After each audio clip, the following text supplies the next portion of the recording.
ஆறு மனமே ஆறு அந்த ஆண்டவன் கட்டளை ஆறு ஆறு மனமே ஆறு ஆண்டவன் கட்டளை ஆறு.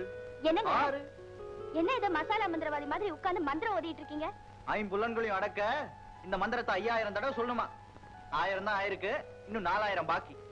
சரி சரி, முதல்ல இந்த பாலை சாப்பிடுங்க.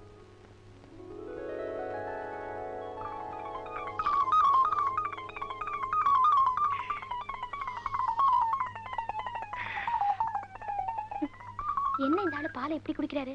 பாலையே பாத்திருக்க மாட்டாரோ? பால் ரொம்ப ருசியா இருக்கு, இன்னும் கொஞ்சம் கொண்டு வரியா? கொண்டு வந்து என்ன பிரயோஜனம்? எச்சில் பாலுக்கு ஏகப்பட்ட சுவைன்னு சொல்லுவாங்க, அதான் எனக்கு கிடைக்காம போயிடுச்சே. ஐயோ, எச்சில் பால்லாம் குடிக்க கூடாது, குடிச்சா கண்ட கண்ட வியாதி வரும். ஏன் இப்படி ஆயிட்டீங்க? எனக்கு ஒண்ணுமே புரியலையே. உனக்கு ஒண்ணும் புரியாது. ஆறு மனமே ஆறு. என்னங்க ஏன் தள்ளி போறீங்க? தனியா படுக்கதா? ஐயோ, இன்னைக்கு நாம 2 பேரும் சேர்ந்துதான் படுக்கணும். ஐயோ, இது என்ன முதலுக்கே மோசமா இருக்கு? முதல்ல மோசமா தான் இருக்கும், போக போகத்தான் சொர்க்கமா இருக்கும். அம்மாடி, இந்த காலத்து பொண்ணுங்களை நம்பவே கூடாதுப்பா. இன்னும் என் கீதாவை காணுமே. இதுக்குதான் கல்யாணம் ஆன உடனே பகலே சாந்தி முகூர்த்தம் வைக்கணுங்கிறது. யாரு விடுவாங்க உலகத்துல? போற போக்க பார்த்தா ஒரு ரோஜா கூட மிஞ்சாது போல இருக்கு. கீதா, சொன்னதெல்லாம் ஞாபகம் வச்சிருக்கல? முதல் இரவுல மாப்பிள்ளை கிட்ட எப்படி நடந்துக்கணும்னு எனக்கு எல்லாம் தெரியும் அத்தை. தெரியுமா? எப்படி? எலிமெண்டரி ஸ்கூல்ல இருந்து காலேஜ் வரைக்கும் இத பத்தி தானே பேசிக்குவோம். எனக்கே கத்து கொடுத்துருவ போல இருக்கேன். நட நட நட.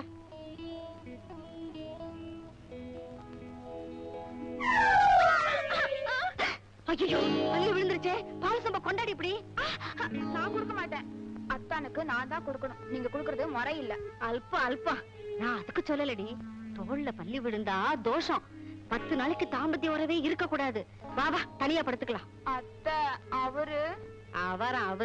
அவரு 20 வருஷமா தனியா படுத்திருந்தவரு 10 நாளைக்கு தனியா படுத்திருந்தா ஒண்ணும் ஆயிடாது. பாடினா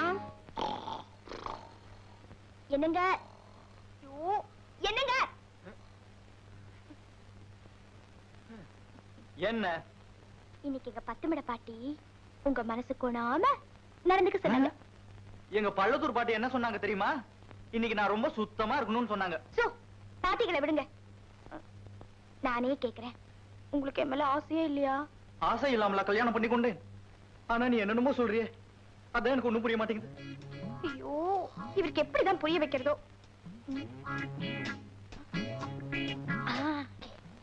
என்னங்க?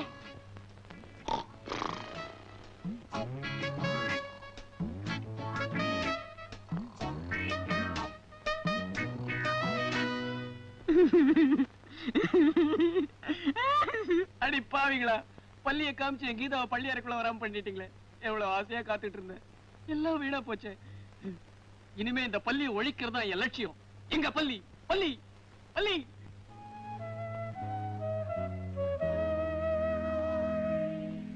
எங்கம்மா போற? அவர் காஃபி கொடுக்கணும், அதான் கிச்சனுக்கு போறேன்.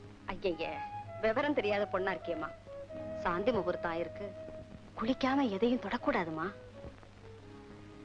நீங்க நினைக்கிற மாதிரி அப்படி எதுவும் நடக்கலமா? என்னங்க பொண்ணு சொல்றத கேட்டுக்கிட்டு தாண்டி இருந்தேன். நம்ம முதல் இரவுல கூட நீ முதல்ல என்ன பார்த்து பயந்த, ஐ மீன் கூச்சப்பட்ட. சுருங்க சொல்லி விளக்கறதுக்குள்ள விடிஞ்சு போச்சு. விடிஞ்சதுக்கு அப்புறம் தானே நம்ம 2 பேருக்குள்ள கச்சா முச்சா. உங்களுக்கு எந்த நேரத்துல எதை பேசுறதுன்னே தெரியாது. நீ தாண்டி ஒண்ணும் தெரியாத பொண்ணா இருக்கிற. அவங்க ராத்திரி பூராவும் ஊர் கதை பேசிருப்பாங்க, பகல்ல உணர்ச்சி வசப்படுவாங்க. சோ இன்னிய நைட் தான் அவங்களுக்கு ஃபர்ஸ்ட் நைட். ஐயோ, விடுங்க விடுங்க, நம்பவே முடியாது. ஏண்டி, வயசான என்ன பார்த்தா நம்ப முடியாதுன்ற?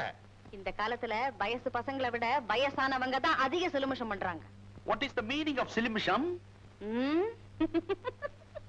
சிலுமிஷம்னா என்னன்னு தெரியலையே. இன்னைக்கு ராத்திரி புஸ்தகத்தை ஒரு புரட்டு புரட்டிடுறேன். அக்கா, ராஜா, என்ன ஆசீர்வாதம் பண்ணுக்கா. நல்லா இருப்பா. ஏண்டா, என் கண்ணு தெரிஞ்சு கூட உன் கல்யாணத்துக்கு வர வேணாம்னு சொல்லிட்டேன்.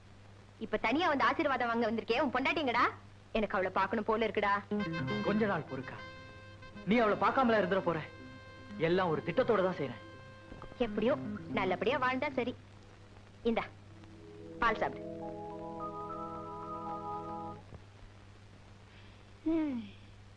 ஒரு பொண்ணுக்கு கல்யாணம் ஆகும், சாந்தி முகூர்த்தம் நடக்கும்னு கேள்விப்பட்டிருக்கேன். இங்க என்னடானா கல்யாணம் ஆகியும் கன்னியாவே வாழ வேண்டியிருக்கு. எல்லாம் இந்த பள்ளத்தூர் பாட்டியால வந்த வேண. உனக்கு பாட்டியம்ம, எனக்கு பள்ளியம்ம. கீதா, முதல்ல இந்த பாட்டிகளையும் பள்ளிகளையும் ஒழிக்கணும். அப்பதான் ஃபர்ஸ்ட் நைட் பீஸ்ஃபுல்லா இருக்கும். ஏண்டி, உன் ஃபர்ஸ்ட் நைட்ல ஒரு டுயட் கூடவா பாடல? வந்த மியூசிக் டைரக்டர் சரியில்லை. அங்க எப்படி கம்போசிங்கே நடக்கலடி. சரி, உன் விஷயத்த சொல்லு. வயிற்றுல கலப்பாதடி. 6 மனமே 6ன்னு புலம்பிக்கிட்டு இருந்தாரு. ஏதோ பட்னத்தாரோட ஃபர்ஸ்ட் நைட்ல இருந்த மாதிரி இருந்துச்சு. ஆமா, நாம இப்படியே இருந்துட்டா எப்படி? உடனே போராட்டத்தை தொடங்க வேண்டியதுதான். இந்த நாட்டுல இதுக்கெல்லாம் போராட்டமா? அறிவு கெட்டவளே, ஆம்பளைங்களை வசியப்படுத்தி தாண்டி ஜெயிக்கணும். எப்படி வசியப்படுத்துறது? அத நம்ம வீட்டுல இருக்கிற கிழ ஜோடிகளை பார்த்து தெரிஞ்சு வச்சிருக்கேன். அதை இந்த இளம் ஜோடிகள் ஃபாலோ பண்ண வேண்டியதுதான். அப்படியா? ஏய், எனக்கு சொல்லி கொடுக்குறியா? கிட்டவா, சுருங்க சொல்லி விளங்க வச்சிடுறேன்.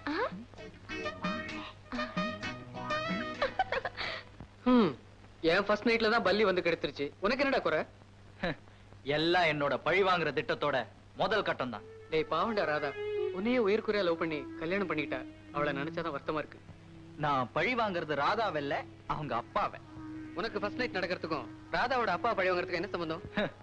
மகளுக்கு கல்யாணம் நடந்துட்டா மட்டும் போதாது, கண்ணி கழியலனாலும் அவங்க அப்பா அம்மா கண்ணீர் விட தான் செய்வாங்க. டேய், அவர் உங்க அக்கா வாழ்க்கையை ஸ்பாயில் பண்ணதுக்காக நீ ராதா வாழ்க்கையை ஸ்பாயில் பண்றது நியாயம் இல்ல. நாகராஜ், தயவு செஞ்சு இந்த விஷயத்துல மட்டும் நீ தலையிடாத. அவர் மனம் திருந்தி எங்க அக்காவை ஏத்துக்கிற வரைக்கும் அவரை நான் விட போறதில்ல. அதுக்கு நீ எனக்கு ஹெல்ப் பண்ணணும்.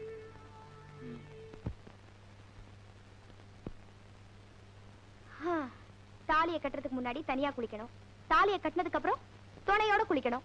அதான் ஜாலி. இத கூட புரிஞ்சுக்க மாட்டேங்குதே ஜடம். இப்ப என்ன பண்றது?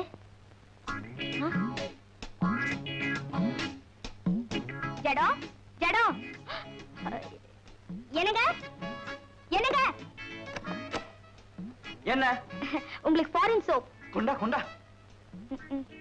ஏங்க கைய நீட்டிட்டு இருக்கேன்ல. ஆமாமா, கையெடு, கதவை சாத்தணும். இப்ப என்ன பண்றது? ஷாம்பு.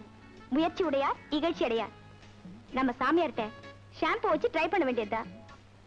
என்னங்க என்னங்க, என்ன? இந்தாங்க ஷாம்பு. இதுவும் ஃபாரின் தான். ஷாம்பு? இப்பவும் கையை எடுத்துக்கணுமா? ஆமாமா, கதவை சாத்தணும்ல. சுத்த மக்கால இருக்காரு. பொண்டாட்டி மனசை தெரிஞ்சுக்கிட்டு ஜாட மாடையா புரிஞ்சுக்கிட்டு உள்ள இழுத்துக்க வேண்டியது தானே. இப்ப எப்படி உள்ள போறது? இந்த டவலோட உள்ள போக வேண்டியதுதான். என்னங்க டவல்? என்னங்க, நானே உள்ள வந்து முதுகு தேய்ச்சி விடட்டுமா? எனக்கு வெக்கமா இருக்கு. நானே நல்லா முதுகு தேய்ச்சுக்குவேன், நீ போப்போ. இவரை கட்டிக்கிட்டதுக்கு ஒரு சாமியார கட்டிட்டு இருக்கலாம். இவருக்கு மீச முளைச்சு என்ன பிரயோஜனம்? கொஞ்சம் கூட புரிஞ்சுக்கவே மாட்டேங்கிறாரு. எல்லாம் என் தலை எழுத்து. வரட்டும் வரட்டும். ரொம்ப தேங்க்ஸ் ராதா. நீ கொடுத்த ஃபாரின் சோப், ஷாம்பு எல்லாம் போட்டு நம்ம பிண்டோவை நல்லா குளிப்பாட்டிட்டேன். என்னது? அப்ப உள்ள குளிச்சது நீங்க இல்லையா? நீ ஆசையா கொடுத்ததெல்லாம் நம்ம பிண்டோவுக்கு தான். பிண்டோ ஆண்டிக்கு தேங்க்ஸ் சொல்லு. குட் பாய். கொடுத்து வச்ச நாய். உன்னைய தீர்த்து கட்டிடுறேன். ஐயோ, என்ன தவறலாம்? கீதா, இனிமே நம்ம வீட்டுல பல்லியே கிடையாது. எல்லாத்தையும் அடிச்சிட்டேன். நம்ம தாம்பத்திய உறவுக்கு இனிமே தடையே கிடையாது. அப்படியா? இந்த போர்வை. இது எதுக்கு? தப்பி தவறி ஏதாவது ஒரு பள்ளி மேல துள்ளி விழுந்துட்டா தாம்பத்திய உறவை தள்ளி வச்சிடுவாங்க. அதனாலதான் முன்ஜாக்கிரதையா இந்த போர்வையை நான் உனக்கு கொடுக்குறேன். கெட்டிக்காரத்தான். ஐயோ, உங்க மேல பள்ளி விழுந்துருச்சே. நல்ல வேளை யாரும் பார்க்கலவா. இன்னையோட கெடு முடியுது. அதான் பொண்டாட்டி கூட்டிட்டு போறேன். கொஞ்ச நேரத்துக்கு முன்னாடி உங்க மேல பள்ளி விழுந்ததே. ஆம்பளை மேல பள்ளி விழுந்தா ஒண்ணும் தப்பு இல்ல. யார் சொன்னது? பொம்பளை மேல பள்ளி விழுந்தா 10 நாள் தள்ளி இருக்கணும்.